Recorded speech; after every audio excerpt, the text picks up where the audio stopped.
اول تجربه، هاد السياره فيها اكثر من 13 كاميرا، كاميرات اللي كاينين هنا اللي كيشدوا على 180 درجه، اذا كتشد على اليمين وعلى اليسار. هاد السياره مجهزه باخر التطورات. هاد السياره تقدر غير تكون تتسارع والا دزتي قدامها كترصدك هاد الكاميرا، وبالتالي تيتم التلقيط ديالك عن بعد وغير بالصوره ديالك. هاد السياره سياره مصفحه.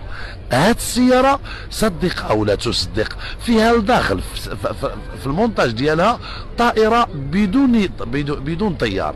تقدر هاد السياره تبقى غاديه الى لقات لومبوتياج، كتخرج ديك ليكو بدون طيار وكتمشي وتعرف السبب علاش الطريق هاد الطياره هي طياره اللي عفوا هاد السياره وراها طياره.